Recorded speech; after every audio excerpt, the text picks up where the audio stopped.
আমি জানি কতগুলো দুষ্ট উপদেষ্টা ছিল যারা আসলে নির্বাচন দিতে চায়নি। আমি তাদের নাম বলতে চাচ্ছি না, আমি এটা ওপেনলি বলতে চাই না, বাট আপনি যদি মনে করেন টকশোর পরে আপনার জানার আগ্রহ আছে আমি বলবো। কয়েকজন দুষ্টু উপদেষ্টা ছিল যারা আসলে নির্বাচন দিতে 10 মার্চ চায়নি। রেজওয়ান আপা যেমন বললেন যে অনেককে ক্ষমতায় যেতে দেওয়া হয়নি, তাহলে আপনারা কেন সেদিন তাহলে এই নির্বাচনে অংশগ্রহণ করলেন? আসিফ মাহমুদ সাহেবের যদি কথাটা সেটাই হয়ে থাকে, এই বিতর্কিত বক্তব্যগুলো কেন দিচ্ছিলেন? তাহলে নিশ্চয়ই ডক্টর মোহাম্মদ ইউনূসের একটা এজেন্ডা ছিল বলেই তো ইলেকশনটা এবার ওনার আদর্শকে বিকিয়ে দিয়ে বিএনপিতে আসলেন। তাহলে উনি নব্য বিএনপি পন্থী, তাহলে ওনারই এখন তাহলে ওনার এতদিন যে রাজনীতি সে রাজনীতি আর নাই, তাহলে এটা হয়তো মানুষের সাথে ধোকা। আপনি জোর করে কি করলেন, অ্যান্টি কারাপশন কমিশনের চেয়ারম্যানকে সরায় দিলেন, তার মানে কি ক্ষমতা তো কুক্ষিগত করে ফেলে দিচ্ছেন আপনি। তা আপনার ভূতের মুখে রাম নাম মানায় না। ব্যারিস্টার এএসএম শাহরিয়ার কবির, আপনাকে দিয়েই শুরু করছি। সেটি হচ্ছে সাম্প্রতিক সাবেক উপদেষ্টা এবং আলোচিত ছাত্র বৈষম্যবিরোধী আন্দোলনের আলোচিত নেতা, অন্যতম নেতা আসিফ মাহমুদ সজীব ভুঁইয়ার একটি বক্তব্য সামনে এসেছে। সেখানে ডিপ স্টেটের কথা বলা হয়েছে, যারা 29 সাল পর্যন্ত ক্ষমতায় থাকার একটি নীল নকশা বা পরামর্শ তাদেরকে দিয়েছিলেন। সেই ডিপ স্টেট বলতে আসলে কি বোঝানো হয়েছে?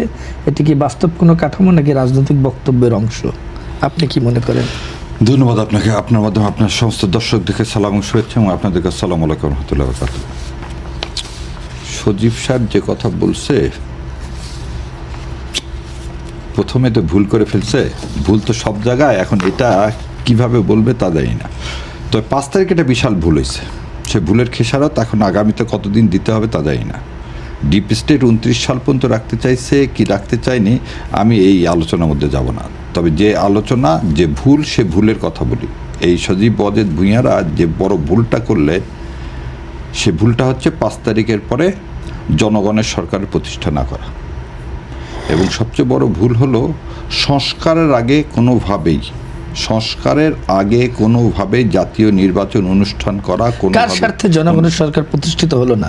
বলতেছি যে প্রথম জিনিস কি বলতে চাচ্ছিলাম, তাহলে যে জাতীয় সংসদ নির্বাচনের আগে অবশ্যই সংস্কার করা উচিত ছিল। গণভোট হতো, সংস্কার হতো, তারপর সেই সংস্কারের ভিত্তিতে নতুন সংবিধানের ভিত্তিতে আপনার কি হতো, একটা জাতীয় ইলেকশন হতো।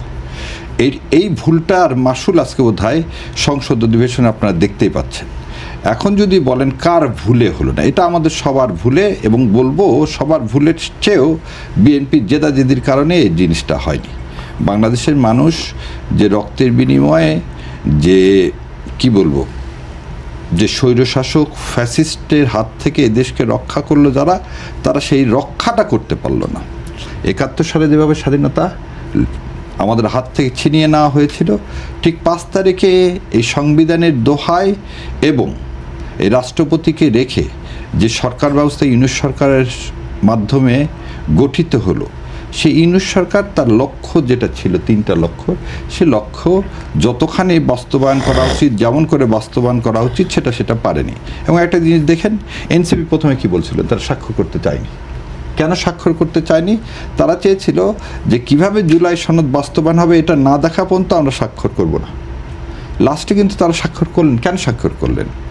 যদি আজকে যে অবস্থাটা হচ্ছে, তা আগের থেকে বলা হয়েছে যে একই দিনে যদি গণভোট হয়, এই গণভোট নিয়ে পরবর্তী তালবাহানা হবে এবং যে সংখ্যাগরিষ্ঠ মেজরিটি পাবে সেই সংখ্যাগরিষ্ঠ মেজরিটির দোহাই দিয়ে জনগণের সার্বভৌম ক্ষমতাকে অস্বীকার করবে। এখন আপনি যেটা বলছেন, উনি বলছে ডিপ স্টেট 29 সাল পর্যন্ত রাখতো। 29 সাল 30 সাল এই ধরনের কথা, তাহলে তারা ওই যে মানে এখন এই প্রশ্ন তো আসে, রেজওয়ান আপা যেমন বললেন যে অনেককে ক্ষমতায় যেতে দেওয়া হয়নি, তাহলে আপনারা কেন সেদিন তাহলে এই নির্বাচনে অংশগ্রহণ করলেন? আসিফ মাহমুদ সাহেবের যদি কথাটা সেটাই হয়ে থাকে, 29 সাল কেন? আসিফ মাহমুদ সাহেবের কথা হবে যে সংস্কার যতক্ষণ না হবে ততক্ষণ পর্যন্তই কি হবে না, সংস্কার বাস্তবায়ন না হবে, নতুন সংবিধানের আলোকে যতক্ষণ এই দেশ পরিচালিত হবে না ততক্ষণ পর্যন্ত সরকার থাকার কথা। উনি এই 29 সালের কথা বলে তিনি আর এক বিভ্রান্তি ছড়ালেন। তার মানে মানুষের ভাগ্যের পরিবর্তন তাহলে আমাদের হাতে নেই, সবসময় অদৃশ্য শক্তির হাতে সবসময় ছিল। যেটা আমরা দেখতে পাচ্ছি এবারে নির্বাচনে যেভাবে ইলেকশন ইঞ্জিনিয়ারিংটা হলো 4টার পরে, যেভাবে একটা মানে পরিকল্পিতভাবে একজনকে 2/3 মেজরিটি দেওয়া হলো, ইলেকশনের নামে যে তামাশা হলো, সেটাই সাজিবদের ভূঁইয়া ওটা আর একটা তামাশায় পরিণত করলেন। এক্ষেত্রে আসিফ মাহমুদ সজীব ভুঁইয়ার মতো নেতার এই ধরনের বক্তব্য ভবিষ্যতে বৈষম্য বিরোধী ছাত্র আন্দোলনকে প্রশ্নবিদ্ধ করবে কি? এইখানে আর একটা জিনিস বল, বৈষম্য বিরোধী ছাত্র আন্দোলন মানে এনসিপি, এই কথা আমি মানতে না। এখানে ডক্টর মোহাম্মদ মানে ইউনূস উনি প্রথম জীবনে বাংলাদেশের এই আন্দোলনকে প্রশ্নবিদ্ধ করলেন যেদিন আমেরিকাতে নিয়ে যে একজনকে, তথাকথিত একজনকে পরিচয় করে দিলেন উনি মাস্টার মাইন্ড। আমার বিপ্লব আমাদের সবার। দেখেন আমাদের কনস্টিটিউশন লেখা আছে we the people of Bangladesh. Doctor Mohammad Yunus এই বিতর্কিত বক্তব্যগুলো কেন দিচ্ছিলেন? তাহলে নিশ্চয়ই ডক্টর মোহাম্মদ ইউনূসের একটা এজেন্ডা ছিল বলেই তো ইলেকশনটা এবার তাড়াহুড়া করে তিনি করলেন। আজকে বাস্তবায়ন যেভাবে করার কথা, আদেশ যেভাবে করার কথা, তিনি আমরা বললাম কি ফেব্রুয়ারি মাসে তিনি বিক্রি হয়ে গেলেন। কার কাছে বিক্রি হলেন ডক্টর ইউনূস? ডক্টর মোহাম্মদ ইউনূস বিক্রি কার কাছে হলে ডক্টর মোহাম্মদ ইউনূসকে জিজ্ঞাসা করতে হবে। আপনার পর্যবেক্ষণে কেন? আমার পর্যবেক্ষণ হচ্ছে ডক্টর মোহাম্মদ ইউনূস যখন গ্রামীণ ব্যাংকের বা গ্রামীণের পক্ষে কিছু সুবিধা নিয়ে নিলেন, আপনি যদি একটা নিজেও নিয়েছেন, ব্যক্তিগতভাবেও নিয়েছেন। বললাম যে যখন আমি যদি ব্যক্তিগতভাবে কোথাও বিক্রি হয়ে যায় তখন আর কোনো স্ট্যান্ডিং থাকে না, তখন আমি দেখব দল ভারী কার আছে, কে আমাকে শেল্টার দিবে, কে আমাকে সেফ এক্সিট দিবে। এই জন্য আগে চিৎকার করে বলছি যে উপদেষ্টারা সেফ এক্সিটের চিন্তা করতেছে, মানে সেখানে কি আছে, শস্যের মধ্যে ভূত আছে। আবার আমরা একটু শস্যের ভিতর ভূত আর একটু সবুজ ভাইয়ের কাছে শুনতে চাই। কামরুদ্দিন সবুজ, আসিফ মাহমুদ সজীবের বক্তব্য কতটা বিশ্বাসযোগ্য? এটি কি অভ্যন্তরীণ অভিজ্ঞতা নাকি রাজনৈতিক কৌশল? সঙ্গে যদি সত্যি ডিপ স্টেট থেকে 29 সাল পর্যন্ত ক্ষমতায় থাকার প্রস্তাব আসে, তবে কারা এই শক্তি হতে পারে? আপনার কি? না, এটা তো কোনো স্ট্রাকচারের আছে কি না ঠিক আমার সেভাবে জানা নেই। ডিপ স্টেট থাকে মানে অনেক জায়গায়। আমাদের এখানে আসলে সত্যিকার অর্থে উনি কোথা থেকে বলেছেন, এটার বেসিস কি সেটা জানি না, সেটা উনি ভালোভাবে বলতে পারবেন। আর 29 সালে পর্যন্ত ওনাদেরকে থাকতে বলা হয়েছে, উনি তো নিজেই একজন উপদেষ্টা ছিলেন। তো উনি তো 5ই আগস্টের পরে উনি বৈষম্য বিরোধী আন্দোলনের নেতা ছিলেন, উনি 1.5 বছর তো উপদেষ্টা ছিলেন। তো তো যদি বলা হয়ে থাকে তাহলে থেকে গেলেন না কেন, এই প্রশ্ন তো আসে, থেকে গেলেন না কেন? আর যে কথা এখানে আলোচনা হচ্ছে যে সংস্কার না করা পর্যন্ত নির্বাচন, এগুলো হলো এগুলো গণতন্ত্রের বিরোধী কথা। আসলে এগুলো কোনো গণতন্ত্রে বিশ্বাসী যারা তারা বিশ্বাস। আজকে দেখেন বাংলাদেশে 2007-এর পর থেকে যে 17-18 বছর গেল গণতন্ত্রহীনতার মধ্যে দিয়ে বাংলাদেশের মানুষ ভোট দিতে পারেনি। ভোটের জন্যই এই দেশের মানুষ সংগ্রাম করেছে, গণতন্ত্রের জন্য সংগ্রাম করেছে। আবার ইঞ্জিনিয়ারিংয়ের কথা, বাংলাদেশের মানুষ অনেক দিন পর একটা ভোট দিয়েছে। আপনি যদি এই ধরনের কথা বলেন যে এটি ইঞ্জিনিয়ারিং হয়ে গেছে, এগুলো হলো যে ফেসিবাদকে আমরা বিদায় করেছি, সে ফেসিবাদের কথাই প্রতিধ্বনিত হয় এক ধরনের। কারণ আপনি নির্বাচনটাকে বিতর্কিত করতে চান।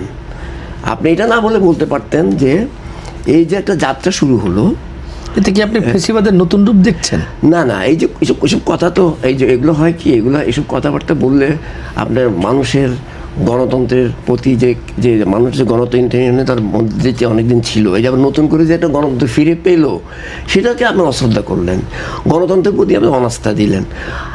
আমি তো দেখি যারা আজকে বিরোধী দলে বসেছে তাদের এই দেশের পাকিস্তান থেকে যদি আপনি যদি তাদের ইতিহাস দেখেন, রাজনীতির ইতিহাস বা এবারে পরবর্তীতে বাংলাদেশের ওদের সর্বোচ্চ সিট ছিল 18টা। এখন যে এতগুলি সিট পেলে এটা তো একটা আশ্চর্যজনক ব্যাপার। থাকলে সেখানে কি ইঞ্জিনিয়ারিং হলো কি না সে কথা কিন্তু আছে। কিন্তু তো বিষয়টা হচ্ছে যে এগুলো তো কোনো কথা না, কথাটা হচ্ছে যে এই যে মানুষ একটা নতুন সরকার পেলো, একটা বিরোধী দল পেলো, এটাকে এই যে 15 বছর বাংলাদেশ যে একটা গণতন্ত্রকে ধ্বংস করে দেওয়া হলো, গণতন্ত্রকে আপনার কি বলে কবরস্থ করা হলো, অর্থনীতিকে ধ্বংস করা হলো, এটাকে কিভাবে পুনরুজ্জীবিত করা যায় সেগুলো না বলে আপনি বিতর্কিত করতে চাচ্ছেন। এবং এটার সঙ্গে এই যে ডিপ স্টেটের কথা 29 সাল, এগুলো মনে হয় একটা সংযোগ থাকলেও থাকতে পারে। কারণ আমরা এটাও তো শুনেছি যে ইউনূস সাহেব বিক্রি হয়ে গেছেন কিনা, ব্যক্তিগতভাবে আমি ইউনূস সাহেব বিক্রি হয়ে গেছেন কিনা এটা খুব মুশকিল। কিন্তু শব্দটা একটি খুব ডেরিগেটরি টার্ম, এটা ইউনূস সাহেবের মতো স্ট্রাকচারের সঙ্গে যায় না। ওনাকে বিক্রি হয়ে গেছে এটা বলা উচিত না, এটাকে ফ্রেমিং করতে হলে অন্যভাবে ফ্রেমিং করা উচিত। আমি একটু যেতে চাই রাশেদ খান আপনার কাছে, যে আসিফ মাহমুদ সজীব ভুঁইয়া তো আপনাদের সঙ্গেই গড়ে ওঠা নেতা এবং আপনারা খুব ভালো করেই চেনা জানা। তো কেন সংশ্লিষ্ট ডিপ স্টেটের নির্দিষ্ট পরিচয় প্রকাশ করছেন না তিনি? এই বক্তব্য কি দেশের সার্বভৌমত্ব নিয়ে নতুন উদ্বেগ তৈরি করছে কিনা, এবং আগামী দিনে আমাদের বাংলাদেশের নতুন করে প্রশ্নবিদ্ধ করে তোলবার কোনো প্রয়াস কিনা? সবাইকে শুভেচ্ছা। আমার দুজন বিজ্ঞ আলোচক তারা চমৎকার বক্তব্য রেখেছেন। আসিফ মাহমুদ সজীব ভুঁইয়া আমাদের হাত ধরেই তার রাজনৈতিক উত্থান, এখনও পর্যন্ত সম্পর্ক আছে। এখন আমরা যেহেতু সবাই আসলে গণ অভ্যুত্থানের শক্তি, মত পার্থক্য, আদর্শিক পার্থক্য যতই থাকুক না কেন ব্যক্তিগত পর্যায়ে তো আমাদের মধ্যে সম্পর্ক আছে। তো আমি এখানে রাজনৈতিক আলাপ করব। দেখেন, তিনি যে কথা বলেছেন, ভাই বললেন যে তিনি তো চাইলে ক্ষমতায় থেকে যেতে পারতেন, কেন থাকলেন না? আমার কথা এখানে আসলে ভিন্ন, যে আসলে তিনি যে সময় ক্ষমতায় ছিলেন তখন কেন নামগুলো প্রকাশ করলেন না, এবং সেই ডিপ স্টেট আসলে কারা, সেখানে কারা আছে। যদি আপনি এই ডিপ স্টেটের কথা বলতে পারেন তাহলে নামগুলো কেন বলতে পারছেন না? আপনি তো গণ অভ্যুত্থানের শক্তি, তাই না? ভয় কিসের? এখন তো নির্বাচিত সরকার ক্ষমতায় রয়েছে। যারা ১/১১-র কুশীলব ছিল তারা তো অধিকাংশই ওই সেনাবাহিনীর ব্যক্তি বা ওইখানকার কর্তা, তাদেরকে তো এই সরকার অ্যারেস্ট করছে। সরকার তো ভয় পাচ্ছে না। সুতরাং আপনি সেই সময় যদি বলতে না পারেন, এখন বলেন। নির্বাচিত সরকার ক্ষমতায় রয়েছে। আমার কাছে মনে হয় আমার দুজন আলোচক তারাও আমার সাথে একমত হবে যে যারা ডিপ স্টেট, যারা আপনাকে এইভাবে আরেকটি ১/১১ সৃষ্টি করতে চেয়েছিল, আপনি যদি নামগুলো যদি না বলেন দায়িত্ব আপনাকেও নিতে হবে যে আপনি আসলে সেই ডিপ স্টেটের অংশ হওয়ার প্রক্রিয়ার মধ্যে ছিলেন কিনা, এখন আপনি ব্যর্থ হয়েছেন কিনা সেটি নিয়ে আমার প্রশ্ন আছে। দেখেন, আমি সবসময় সরকারের সমালোচনা করেছি। আজকে আমাদের শাহরিয়ার ভাই তারা তো আমার কাছে মনে হয় যে নির্বাচনের পর থেকে মোটামুটি এইভাবে সরকারের সমালোচনা করছে। আগে কিন্তু এই সরকারকে তারা ৫ বছর ক্ষমতায় রাখতে চেয়েছিল। যে কথা তিনি বললেন তার কথার মধ্য দিয়ে কিন্তু আমার এই বক্তব্যের প্রমাণ রয়েছে যে সংস্কারের আগে, নতুন সংবিধানের আগে কেন জাতীয় নির্বাচন দেয়া হলো। এখন এই যে সংস্কারের কথা বলে আর নতুন সংবিধানের কথা বলে আপনি ৫ বছর পর্যন্ত আপনি ক্ষমতা ধরে রাখতে চেয়েছিলেন, এবং এই ৫ বছরের স্লোগানটা কিন্তু একজন গণ অভ্যুত্থানের যিনি নায়ক ছিলেন সার্জিস আলম, যদিও তার নিয়ে অনেক বিতর্ক আছে, সে বিষয়ে আমি পরে আসব, তো তিনি কিন্তু সেই ৫ বছরের বয়ানটা সামনে এনেছিলেন। আমার প্রশ্ন হলো, ওই ডিপ স্টেটের সেই যারা কুশীলব ছিল তারা কি আসলে ওই সার্জিস আলমকে দিয়ে আসলে এই বিষয়টি সামনে এনেছিল কিনা? এবং আমরা দেখি যখন বলেছিলেন ডিপ স্টেটের কথা, সেটি তো আমার কথা, আমি তো সেই বিষয়ে ব্যাখ্যা দিচ্ছি। এরপরে দেখেন, নাহিদ বলেছিল যে উসমান হাদিকে ডিপ স্টেটের লোকজন হত্যা করেছে। আমার কথা হলো, আপনি তো জানেন, তাহলে নামটা কেন বলতেছেন না? সেই ডিপ স্টেট কার আমি তো জানি না। কিন্তু আমি জানি কতগুলো দুষ্ট উপদেষ্টা ছিল যারা আসলে নির্বাচন দিতে চায়নি। আমি তাদের নাম বলতে চাচ্ছি না, আমি এটা ওপেনলি বলতে চাই না, বাট আপনি যদি মনে করেন টকশোর পরে আপনার জানার আগ্রহ আছে আমি বলবো। কয়েকজন দুষ্টু উপদেষ্টা ছিল যারা আসলে নির্বাচন দিতে 10 মার্চ রাজশাহীতে এক অনুষ্ঠানে নাহিদ ইসলাম বলেছিলেন শরীফ ওসমান হাদি হত্যাকাণ্ডের পেছনে জড়িত ছিল ডিপ স্টেট। আমি তো সেই একই কথা বলছি। আজকে যে ডিপ স্টেটের কথা বলা হচ্ছে, সেই স্টেট আসলে কারা? নাম তো আপনাদের জানা, আপনারা জানেন। তার মানে কি, আমরা যে উসমান হাদির খুনিকে খুঁজতেছি, তাই না? তো এই খুনিকে আমরা এত কষ্ট করে কেন খুঁজতেছি? আজকে ডিপ স্টেট খুন করেছে, তাই না? স্পষ্টভাবে আপনি বলে দিচ্ছেন। তার মানে এই ডিপ স্টেটকে আপনি ধরেন, মানে আমি তার কথাই বলছি। আপনি বলতে তো আপনি না, আমি নাহিদ ইসলামের কথা বলছি। তো আপনি যেহেতু জানেন যে ডিপ স্টেট, তো এদেরকে তো রিমান্ডে আমরা নিতে পারি, জিজ্ঞাসাবাদ করতে পারি যে বাংলাদেশকে নিয়ে তাদের আসলে নতুন কি ষড়যন্ত্র বা চক্রান্ত ছিল। যে আমি যে কথা বলছিলাম, দেখেন আমাদের শাহরিয়ার ভাই অত্যন্ত বিজ্ঞ একজন মানে আলোচক এবং একই সাথে একজন বিজ্ঞ আইনজীবী। তিনি যে কথাগুলো এখানে বলে গেলেন সেটি হলো বিএনপির জেদাজেদির কারণে মানে সংস্কারটা হয়নি, নতুন সংবিধানটা হয়নি। এখন আমার প্রশ্ন হলো যে 8 আগস্ট বিএনপি কি এমন জেদাজেদি করেছিল আর আপনি সেটা জেনেছিলেন? 8 আগস্ট কেন এই বর্তমান রাষ্ট্রপতির হাতে নাহিদ ইসলামরা, আসিফ মাহমুদরা শপথ নিলেন, এবং কেন শেখ হাসিনার এডিটেড সেই সংবিধান মেনে শপথ নিলেন? এখন 8 আগস্ট ডক্টর মোহাম্মদ ইউনূস নতুনভাবে এই সংবিধানের স্বীকৃতি দিলেন এবং এই রাষ্ট্রপতির পুনর্জীবন দিলেন। এর দায় কি বিএনপি? হ্যাঁ, আপনি হয়তো বলতে পারেন যে বিএনপি ওই সময় বলেনি যে আমরা এই সংবিধান চাই না, এই রাষ্ট্রপতি চাই না। একটি রাজনৈতিক দল হিসেবে বিএনপি এই কথা কেন বলবে? ওই সময় তো গণঅভ্যুত্থানের শক্তি কে ছিল? গণঅভ্যুত্থানের শক্তি তো একদম সামনে থেকে নেতৃত্ব দিয়েছে আসিফ মাহমুদরা, এবং তাদের হাতে সমস্ত আপনার সেই ক্ষমতা ছিল। তারা চাইলেই কিন্তু এই সংবিধান তারা স্থগিত করতে পারত, এই রাষ্ট্রপতিকে বাদ দিয়ে নতুন রাষ্ট্রপতি নিয়োগ দিতে পারত।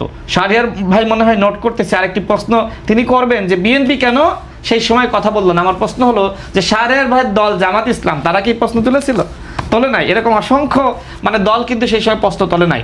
পরবর্তীতে 6 মাস 1 বছর পরে যখন নাহিদ ইসলামরা এক ধরনের বিতর্কিত হয়ে গেল, বিপাকে পড়লো, তখন তারা সব দায় বিএনপির উপর দিতে থাকলো।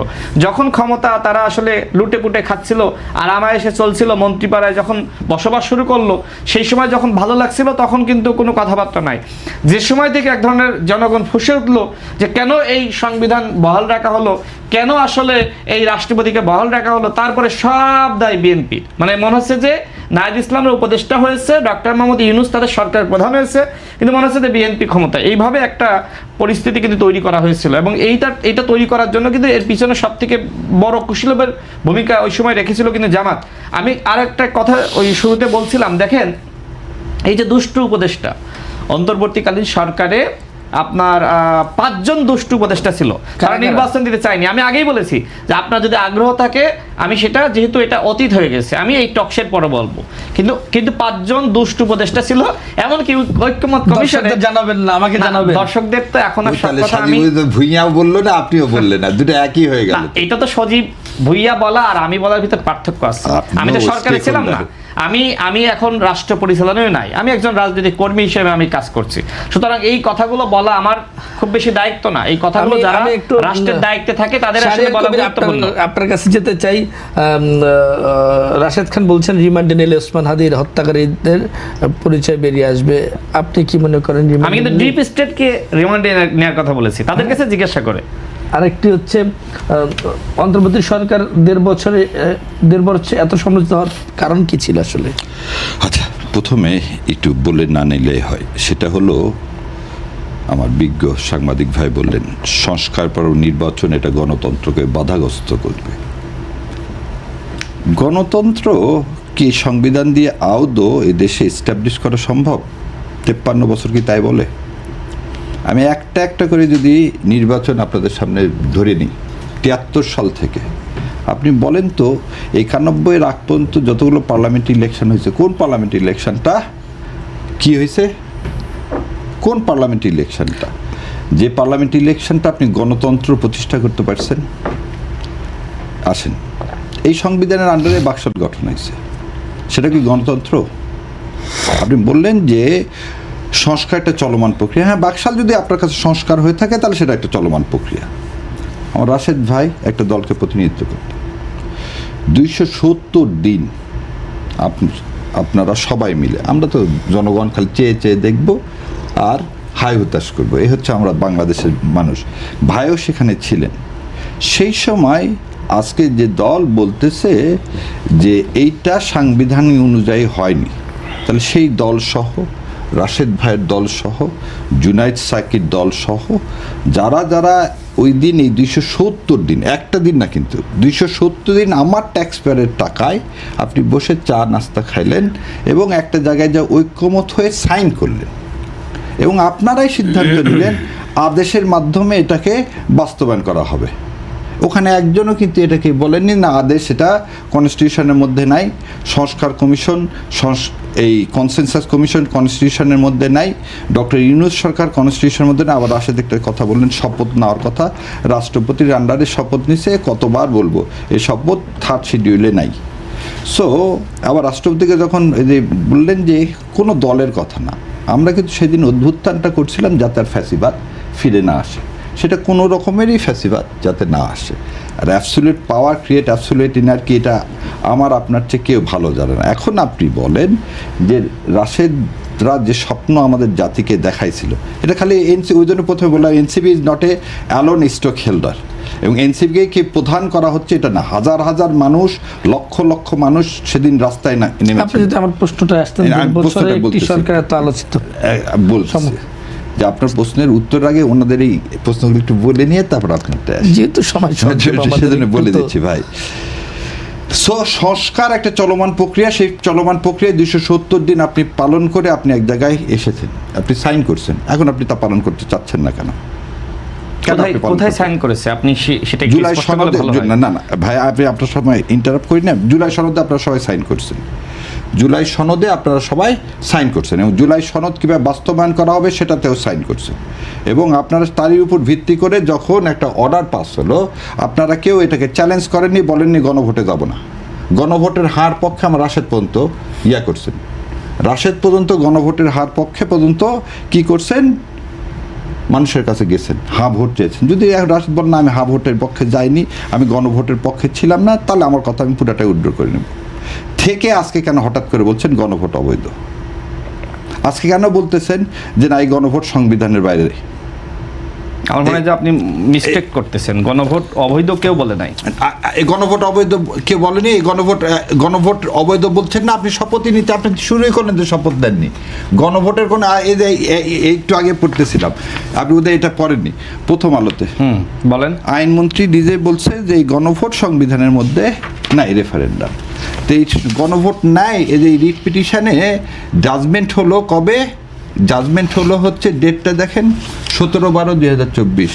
এই জাজমেন্টের কি বলে দিছে? জাজমেন্টে যে রেফারেন্ডাম কি রিইনস্টেট করছে। আচ্ছা, বেগম খালেদা জিয়া 1991 সালে গণভোট আইন করছে, এই আইন আজ পর্যন্ত বাতিল হয়নি। গণভোট আইন এই 1991 আজ পর্যন্ত বাতিল হয়নি। এগুলো থাকা অবস্থায় তাহলে গণভোটে যদি গণভোট মেনে নেন, যদি রাশেদ ভাইয়ের কথা আমি ধরলাম যে আমি এগুলো সব বাদ দিলাম, গণভোট মেনে নিছেন, তো গণভোট মেনে নিলে তালবাহানা করতেছেন, তাহলে শপথ নিলেন না কেন? আপনার তাহলে কিসে আপনাকে ডিটার করলো যে আপনাকে শপথ নেওয়ার জন্য ডাকলো দুইটা, আপনি সে শপথ নিলেন না। আপনি আজকে কি বলছেন যে আজকে আপনি কি সাংঘাতিক কথা বলছেন? সাংঘাতিক কথা কি? 133টা অর্ডিন্যান্সের মধ্যে 12টা অর্ডিন্যান্স ইনফ্রাকচার্স হয়ে গেছে। সে 12টা অর্ডিন্যান্সের মধ্যে একটা অর্ডিন্যান্স কি? এই আদেশ, কোন আদেশটা? সংবিধান সংস্কার পরিষদের যে আদেশ, এবং আপনি অর্ডিন্যান্সকে বলতেছেন ইনফ্রাকচার্স হয়ে গেছে। গণভোটের অর্ডিন্যান্স, গণভোট ইনফ্রাকচার্স হয়ে গেছে। How come? সেই জন্য বললাম গণতন্ত্র প্রতিষ্ঠার যে সংগ্রাম, সেই সংগ্রাম অব্যাহত আছে, কিন্তু গণতন্ত্রের জন্য আমরা খালি এবারে কিন্তু হয়নি, এবারে হয়েছে ভারতীয় আধিপত্য। এবার যদি আপনি আমার প্রশ্নের উত্তরটা একটু দেন বলেন। please। সেটি হচ্ছে 1.5 বছরের একটি সরকার এত সমালোচিত হওয়ার পেছনের মূল কারণগুলো কি ছিল? দুর্নীতির অভিযোগ কতটা প্রমাণিত, আর কতটা রাজনৈতিক প্রতিপক্ষের প্রচারণা উপদেষ্টাদের বিরুদ্ধে? স্বয়ং এখানে যেমন আমার ভাই নামগুলো বলতে পারলো না, বললো যে ওদের বলা উচিত ছিল ডিপ স্টেট কারা, তেমন অনেকেই নাম বলে না, আমি জানি না কারা এটা। আপনি বলবেন? আমি জানি না, সেটা বলে দিলাম তো, আমি জানি না। আমি যাদের নাম জানি তাদের নাম সবসময় বলে এসেছি, আইন উপদেষ্টার নাম সবসময় বলে এসেছি, প্রতিটা অনুষ্ঠানে বলে এসেছি যে আজকের এই ব্যর্থতার জন্য আইন উপদেষ্টা দেয় এবং তাদেরকে তার বিচার হওয়া উচিত, এবং ঠিক সেরকমভাবে বলে দিচ্ছি আপনাকে। আপনারা ভবিষ্যতে ক্ষমতা গেলে বিচার করবেন? আপনারা না, আমি আপনার এই কথাটা আগে বলি, আমরা যারা এখানে রাজনীতি, দল জামাত ইসলাম আমি ক্ষমতায় গেলে জামাতের সমর্থন করি। ওই যে যেমন পৃথিবীতে কোনো কিছুই ক্ষণস্থায়ী না, জামাত ইসলাম অবশ্যই গেলে এই যে আজকের যে ভার, এই দেখেন যে এই আন্দোলন, ইনশাল্লাহ যদি এই জুলাই সনদ বাস্তবায়ন না, জামাত ইসলাম সেটা আন্দোলন কিভাবে করতে হয়, কেমন করে করতে হয়, কত প্রকার কি কি, এই সংবিধান 72 সংবিধান রাখলে তার জবাব পেয়ে যাবেন। আর আপনার ওই প্রথম প্রশ্নের উত্তরটুকু যে আপনি তো বলছেন যে ইয়ারা হচ্ছে উপদেষ্টারা হচ্ছে কি করছে, এটা একটা পলিটিক্যাল মিথ না করে আপনি অ্যান্টি কারাপশন কমিশনের অধ্যাদেশই বাতিল করে দিচ্ছেন। আপনি জোর করে কি করলেন? অ্যান্টি কারাপশন কমিশনের চেয়ারম্যানকে সরায় দিলেন। তার মানে কি ক্ষমতা তো কুক্ষিগত করে ফেলে দিচ্ছেন আপনি। তা আপনার ভূতের মুখে রাম নাম মানায় না। আপনি সমস্ত এই যে বললেন এক ভাই যে সব জায়গায় নাকি জামাত ইসলাম করছে, কি করছে, দলায়ন করছে, ব্যাংক থেকে শুরু করে, আমি জানি না ভাই, কারণ এখন পর্যন্ত কেউ খালি মুখে বলে যায় কিন্তু নামগুলো বলতে পারে না। কারণ ইসলামী ব্যাংকে যা ছিল, যে গভর্নর তাকেও সরাই দিয়ে আবার নতুন গভর্নর দিছে, এবং বাংলাদেশ ব্যাংক গভর্নর কে সেটা আমার আপনার চেয়ে সবাই জানে। দলীয়করণ সর্বোচ্চ মাত্রায় চলে গেছে, এটাকে যদি আমি একটু কামালউদ্দিন সবুজ আপনার কাছে যেতে চাই। সেটি হচ্ছে 133টি অধ্যাদেশ, এগুলো কি প্রয়োজনীয় সংস্কার ছিল নাকি ক্ষমতা দীর্ঘায়নের কৌশল? নির্বাচন বিলম্বিত করার অভিযোগ কতটা সত্য ছিল? না, নির্বাচন তো বিলম্বিত হয়নি, 133টা যে অধ্যাদেশের কথা বলেছে এগুলো নিয়ে তো সংসদে আলোচনা হয়েছে। এখন যেহেতু একটা পার্লামেন্ট ঐক্যমত কমিশন আলোচনা হয়েছে। ঐক্যমতে কমিশন আলোচনা, এখন তো একটু ফর্মালি যেটা সংসদ মানে গঠিত হয়েছে, সেই সংসদে আলোচনা হয়েছে, তর্ক হচ্ছে, বিতর্ক এর মধ্যে অনেকগুলি তো তারা করে দিয়েছে, কয়েকটা ছাড়া। এখন কথা হচ্ছে যে এবং সংসদে ডিসাইড করবে, এটা ঠিকই আছে, আমি তো মনে করি এটা প্রসিডিউর অনুযায়ী ঠিক আছে। এগুলো তো আপনাকে আইনি পরিণত করতে হবে। এখন সেখানে তর্ক বিতর্ক থাকতে পারে, আপনার এগুলো তো আমরা দেখবো, মানে দেখা হচ্ছেও, এখানে তো কোনো কিছু গোপনীয় কিছু নাই। এখন কথা হচ্ছে যে যেই দলই হোক, যদি বাংলাদেশের মানুষ মনে করে যে এই পদক্ষেপ বা এই অধ্যাদেশের বা এই অধ্যাদেশের পক্ষে বা বিপক্ষে কেউ অবস্থান করলে এটা বাংলাদেশের মানুষের বিরুদ্ধে চলে যাবে, সেই যারা রাজনীতি যারা করেন তারা নিশ্চয়ই তাদের সেই হিসাব নিকাশ আছে, থাকবে, সেটা তারা ভালো বলতে পারবেন। কিন্তু আমি যেটা, আপনি আরেকটা কী জানি জিজ্ঞেস করলেন, নির্বাচন যে দেরি করতে চেয়েছে, দীর্ঘদিন তো 1.5 বছরের মধ্যে হয়ে গেছে। এটা নিয়ে নানা কথা ছিল 1.5 বছর আগে, আপনি ওই প্রশ্নই আমাকে করেছেন, জি ছিল না? তখন তো আমরা মানে নানা কথা আছে, নানা তর্ক বিতর্ক আছে, যেটা বলা হয়েছে যে অনেকে চায় যে নির্বাচনটা না হোক, না হয়ে দীর্ঘদিন থাকুক, যেটা সজীব ভুঁইয়ার কথার মধ্যে দিয়ে কিছুটা এখন হচ্ছে যে 29 সাল পর্যন্ত থেকে যাওয়া। তো 29 সাল পর্যন্ত থেকে যাওয়ার বিরোধিতা সম্ভবত বিএনপি করেছে, যে নির্বাচনটা দ্রুত হওয়া উচিত, একটা টাইম ফ্রেমের মধ্যে হওয়া উচিত।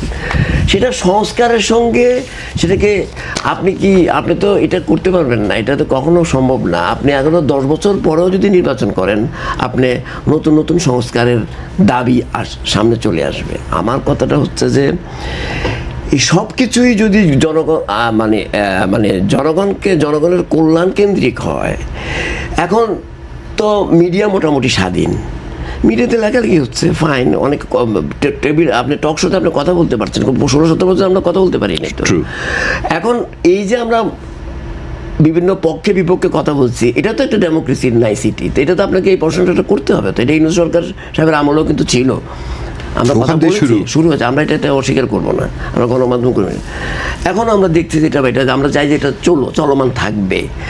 কিন্তু কথা হচ্ছে যে আপনি যেই 29 সাল পর্যন্ত থাকা, এগুলো আমি আসলে বাস্তবসম্মত মনে করি না। এই কারণ এদেশের মানুষ তো 16-17 বছর আপনার নির্বাচনটা ভোট দিতে পারে নাই। আমরা আরেকটু পিছনে যেতে চাই, অন-11 নিয়ে আলোচনা করতে চাই। আজকে আপনার পত্রিকা দেশ রূপান্তরে একটি লিড নিয়োগ ছিল, টার্গেট ওরা 113 জন, সেখানে অন-11 কুশীলবদের প্রোফাইল প্রস্তুত নিয়ে কথা। 2007 সালের অন-11 কি সত্যি একটি পরিকল্পিত ক্ষমতা দখলের ঘটনা ছিল বলে আপনি মনে করেন? আমি তাই মনে করি। এটা আমার মানে আমি যখন আপনি দেখেন, আপনি একটা জিনিস আমার সহ-আলোচক বলছিলেন, বাংলাদেশে শুনেন, বাংলাদেশে এই যে বললেন যে কোনো সংসদ নির্বাচনই কিন্তু একটা মিনিট বলেন, এই সংসদ নির্বাচনী গণতন্ত্রকে একেবারে প্রতিষ্ঠিত করতে পারেনি। গণতন্ত্র তো 2-3টা আপনার সংসদ নির্বাচনের মাধ্যমে প্রতিষ্ঠিত হবে না। আপনি যদি ইংল্যান্ডের দিকে তাকান, কয়েকশো বছর লেগেছে তারা একটা জায়গায় আসতে। তারপরেও আমি মনে করি বাংলাদেশের ইতিহাসে 79-এর নির্বাচন ওয়ান অফ দ্য বেস্ট নির্বাচন ছিল সংসদীয়, এবং ওয়ান অফ দ্য বেস্ট সংসদ বাংলাদেশের ইতিহাসে। এরপরে এরশাদ বিরোধী যে আন্দোলন হয়েছে, এরপরে যে 91-এর নির্বাচন হচ্ছে, সেটাও একটা ভালো নির্বাচন হয়েছে। 96-ও মোটামুটি একটা ভালো নির্বাচন, 2001-এ হচ্ছে। এরপরে দেখেন 2006-এর এই ঝামেলা পাকায়া আপনার 2007-এ আপনি 111টার পথ পরিষ্কার করে দিলেন। তখনকার রাজনৈতিক দলগুলো, বিশেষ করে তারা যদি সত্যিকার অর্থে অনেকেই বিএনপির বিরুদ্ধে তখন মানে সঙ্গে তখন তারা ক্ষমতায় ছিলেন, এই যে আনলেন আপনি 2007-এ, এবং এটা তো আমি মনে করি দেশি বিদেশি মানে বাংলাদেশ বিরোধীরা এটার সঙ্গে জড়িত ছিল। যদি তাই না হয়, 2007-এ যে 111 হলো, এরপরে আজকে 2007 থেকে শুরু করে এই যে ফেসিবাদের আমরা যে উত্থান দেখলাম, যেটা 15-16 বছর, সেটাই তো সেখান থেকে তো শুরু হয়েছে, সেই পথ তো তারাই তৈরি করে দিয়েছে। এরপরে কিন্তু আর কোনো নির্বাচনই হলো না। 2008 সালে যে নির্বাচন, সেটাও কিন্তু বিতর্কিত, কিন্তু এটা নিয়ে কম বলা হয়। এরপর এগুলো তো আর নির্বাচনই হয় নাই, ওটাকে তবু বলা হয়, সেটা কিন্তু ম্যানিপুলেটেড নির্বাচন। তাহলে আজকে যে কুশীলবদের কথা বলতেছেন, ডেফিনেটলি এর মধ্যে আমরা সবাই জানি, এর মধ্যে আপনাদের মিডিয়াতে আসতেছে, সোশ্যাল মিডিয়াতে আসতেছে, এই যে আপনার এটা তো বাংলাদেশের বিপক্ষে চলে গেল, বাংলাদেশের গণতন্ত্রের বিরুদ্ধে চলে গেল, যে 2007 থেকে আপনার 2024 পর্যন্ত বিপ্লব মানে আপনার অভ্যুত্থানের আগ পর্যন্ত এই যে ফেসিবাদের যে শাসন চললো, অর্থনীতি লুটপাট হলো, বা দেশের সম্পদ লুণ্ঠিত হয়ে বিদেশে চলে গেল, বাংলাদেশের প্রত্যেকটা ইনস্টিটিউশন যাই ছিল সব আপনি ধ্বংসপ্রাপ্ত হলো, গণমাধ্যম ধ্বংসপ্রাপ্ত হলো, একপক্ষীয় হয়ে গেল, তো আপনারা জানেন। তারপরে ব্যুরোক্রেসি একপক্ষীয় হয়ে গেল, এভরিথিং। তাহলে এই যে আবার নতুন আমরা করে আবার যাত্রা শুরু করলাম, আমি এই যে কথাটা বারবার বলতে, ডেফিনেটলি 2007 বাংলাদেশের ইতিহাসে অত্যন্ত একটা ন্যাক্কারজনক এবং বাংলাদেশের বিরুদ্ধের একটা ইয়ে ছিল, মানে কি বলে মানে ইয়ে ছিল। এটার মধ্যে আমরা আপনি তো এখন যদি বলে ডকুমেন্টের হতে কিছু পাবো না, এটার মধ্যে 2-1টা বিদেশি শক্তিও জড়িত ছিল বলে আমরা অনেকে বলে থাকি এবং আমি নিজেও বিশ্বাস করি। এবং এতে হয়েছে কি, এত বছর পর এই ঘটনার বিচার শুরু হয় কি না? এই বিচার না আপনি এত বছর তো আপনি এই নির্বাচন এই বিচার করার সুবিধা তো পান নাই। আপনি যারা 2007-এ যেই 111-এর ঘটনা ঘটিয়েছে, পরবর্তীতে যারা রাজনৈতিক সরকার হিসেবে 16-17 বছর থেকে গেছে, তারা তো ওইটারই আপনার কি বলে ধারাবাহিকতা, ওইটারই ধারাবাহিক এবং ওইটারই বেনিফিশিয়ারি। এবং তারা 111-কে আপনি জানেন যে অফিসিয়ালি রিকগনাইজ করেছে।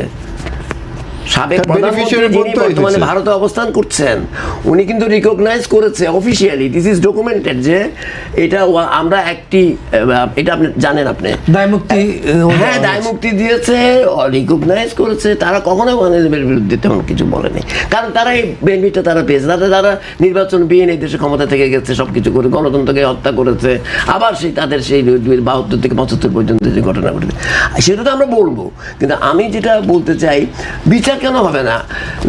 জার্মানিতে যদি সেকেন্ড ওয়ার্ল্ড ওয়ারের ইয়াদের বিচার করা যেতে পারে বহু বছর পরে, এটা তো 14-15 বছরের ব্যাপার, 16 বছর এটা বিচার হতে পারে, অবশ্যই হতে পারবে।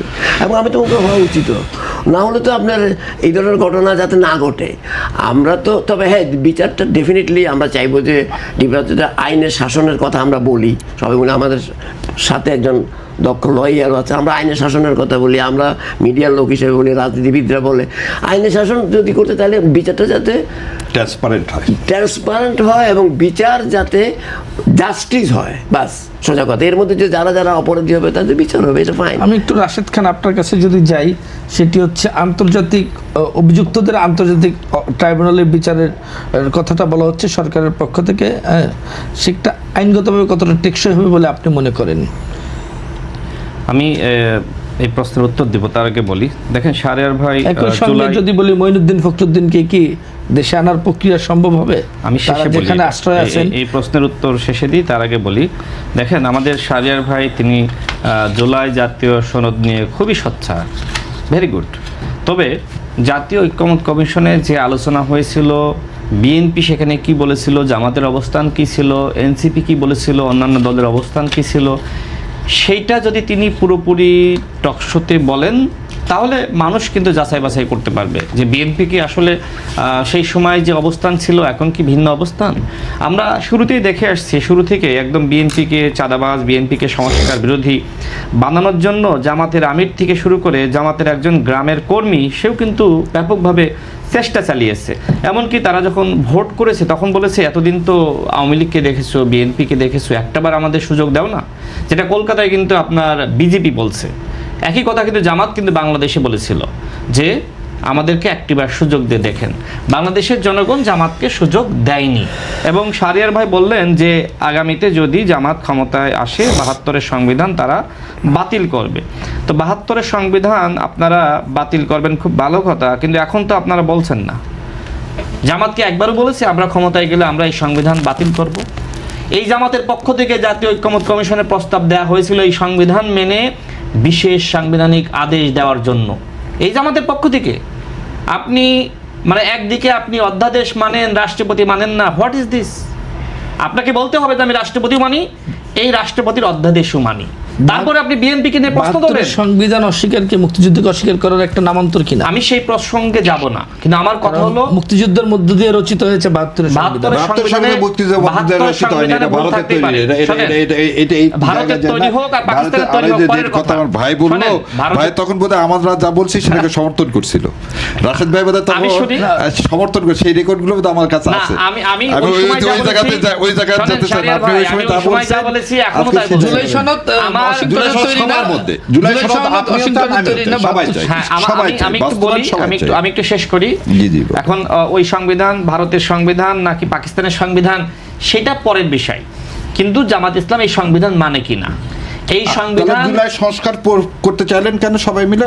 সেই জুলাই সংস্কার মানে তো এই সংবিধান মানে কিনা? না না, এই সংবিধান ভারতের তো মানে না। সংবিধান শোনেন, জামাত ইসলাম না কেন না না, মানে? কোনোদিন আপনিও ওই কথাই মানেননি, সত্য হয়ে আপনিও যাচ্ছে, ভাই, শাহরিয়ার ভাই। শোনেন, শাহরিয়ার ভাই, আপনাদের আপনারা নেতা, দুই রকম কথা আপনাদের বললেন। নেতা, আমাদের মানে নেতা আপনাদের- বলেন না, আমরা এখানে আসছি না, আমি একটু বলি। কোনো দলেরকে আমরা উন করে না, বাংলাদেশের মানুষকে উন করে আমরা বাংলাদেশপন্থী হই। আচ্ছা, ঠিক আমরা আছে, আপনি বাংলাদেশপন্থী হই বলি কোনো দল আপনি সামনে জামাত নেই। পন্থী হয়ে বাংলাদেশপন্থী, কোনো সমস্যা আছে? এটা তিনি বলতে না, চান। শাহরিয়ার ভাই জামাতপন্থী হয়ে বাংলাদেশপন্থী। শাহরিয়ার ভাই বাংলাদেশপন্থী আগে, সেটা আমরা প্রথমে আপনিও সবার আগে, আমাদেরকে তিনজন আগে বাংলাদেশ, অবশ্যই সবার আগে বাংলাদেশ, কিন্তু এবং আপনি তো জামাতপন্থী হয়ে আপনার- না না না বাংলাদেশপন্থী। না ভাই, আপনি কি তাহলে নাকি আপনি BNP বাংলাদেশপন্থী হয়ে জামাত না না না, আপনি কি পন্থী? সেই নব্য প্রশ্নের বিএনপি উত্তর দেন পন্থী? আগে। না, সে তো আপনি কি নব্য বিএনপি সে পন্থী? তো বিএনপি না না, তাহলে আমি তো নব্য আগে বিএনপি থেকে পন্থী। বিএনপির সাথে আমাদের না না, তিনি ছিল। উনি যখন ওনার আদর্শকে বিকিয়ে দিয়ে বিএনপিতে আসলেন, তাহলে উনি নব্য বিএনপি পন্থী। তাহলে ওনারই এখন, তাহলে ওনার এতদিন যে রাজনীতি, সে রাজনীতি আর নাই। তাহলে এটা হয়তো মানুষের সাথে ধোকা। শোনেন, শাহরিয়ার- ওনার যে অবস্থানটা ছিল এই জুলাই সনদের মধ্যে, সেখান থেকে আজকে এসে উনি যে অবস্থানটা নিছে, এটাই তো ধোকা। এটাই তো আমরা বলি কাকে? এই যে এটাই তো আমরা দেখেন- বলি শামদ্দেব সাহেবকে, অন্যদেরকে আমরা কি বলতাম, যে বিশ্বাসঘাতকতা কথাটা জাতির শেষ সাথে। করি। তাহলে আপনারা থেকে বিশ্বাসঘাতকতা করতেছেন আপনি নিজেকে নিজের সাথে। এই প্রতারণা আপনি নিজের সাথে করতেছেন ভাই, কারণ আপনি ছিলেন জুলাই যোদ্ধা। আপনি জুলাই কখন করতে, একটা সিটের কারণে আপনি আপনার আদর্শ বিক্রি করে দিলেন, আর আজকে আমাকে বলতেছেন আপনি জামাত ইসলাম। রাশেদ খান আচ্ছা, সিটের আমি- কাছে এটা ওই জায়গায় বলেন না। আচ্ছা, আমি একটু শেষ করি, শোনেন। আমার বক্তব্য যদি আপনি 5 বছর আগের বক্তব্য শোনেন, এখনকার বক্তব্য শোনেন, আপনি কখনো দেখাতে আপনি পারবেন কোথায় না। বিএনপিকে ডিফেন্ড করেননি ভাই, বিএনপি যোগদান প্লিজ আগে। আমার কথা আপনি শোনেন না। আচ্ছা, বলেন, আপনি তো বলেন, বলেন, আপনার বলেন। সমস্যা যে আপনি আগে নিরপেক্ষ ছিলেন, রাজনৈতিক বিশ্লেষক ছিলেন, এখন হয়ে এখনো গেছেন জামাত, নিরপেক্ষ। যে কারণে আপনি কারো কথা শুনতে চান না। না না ভাই, বলেন, আপনি শুনতে চান, এটা তো বড় বলেন, সমস্যা। আপনি বলেন ভাই। তো আমরা আমি একটু সময় সংক্ষিপ্ত হ্যাঁ, শেষ সময় করবো। তো সংক্ষিপ্ত আপনার জন্য হবে, 2 আমার মিনিটের কথার বেশি মধ্যে তো দিতে পারছি না। সময় নিয়েছে। আমি যে কথা বলছিলাম, শাহরিয়ার ভাই এক সময় নিরপেক্ষ ব্যক্তি ছিলেন, আমি সেই হিসেবেই তার সাথে কিন্তু আমার পরিচয়। পরবর্তীতে আমি দেখলাম যে তিনি জামাতপন্থী হয়ে গেলেন। ঠিক আছে, খুব ভালো কথা, তিনি জামাতপন্থী। না, এটা তো হইতেও পারে। ভাই, শাহরিয়ার ভাই, আমি কি মিথ্যা বললাম? বলেন। আপনি কি বলতে চাচ্ছেন শাহরিয়ার ভাই গুপ্ত ছিলেন? না, ব্যক্তিগত আপনি কি বলতে চাচ্ছেন শাহরিয়ার ভাই গুপ্ত শাহরিয়ার ছিলেন? ভাই তো অবশ্যই গুপ্ত ছিলেন। শাহরিয়ার ভাই গুপ্ত ছিলেন, আমরা এখন সবাই তিনি- গুপ্ত ছিলাম। এখন তিনি সুযোগ পেয়েছেন কথা বলার। সুপ্ত হয়েছে। আপনাদের ভাই এই কথা বলার সুযোগে তিনি সুযোগ সুপ্ত পাইনি। হয়েছেন। আমি একটু শেষ করতে- আপনার কাছে আমি একটু শেষ করতে পারলে ভালো হয় না? আমার তো কথা শেষ হয়নি। বলেন। এখন শাহরিয়ার ভাই আমাকে বললেন যে আমি নব্য বিএনপি কিনা। দেখেন, আমি নব্য জাতীয়- ওইভাবে নিয়ে না, আমি আমি একটু শেষ উল্টো করি, করলাম। আপনি প্লিজ যান, আপনি বসেন, নব্য বিএনপি বলে বসেন, দিন। শেষ করি ভাই। অস্থির হচ্ছেন কেন? একজন ব্যারিস্টার মানে শুনবেন তো। এখন আমি জাতীয় ঐক্যমত কমিশনে যে কথাগুলো বলেছিলাম, এখনো আমি এই কথাগুলোই বলছি। জাতীয় ঐক্যমত কমিশনে তাদের যে আপনার বিটিভি রেকর্ড, আপনি ইউটিউবে গিয়ে দেখতে পারেন। আমার কথার ভিতরে আপনি কোনো পার্থক্য পাবেন না।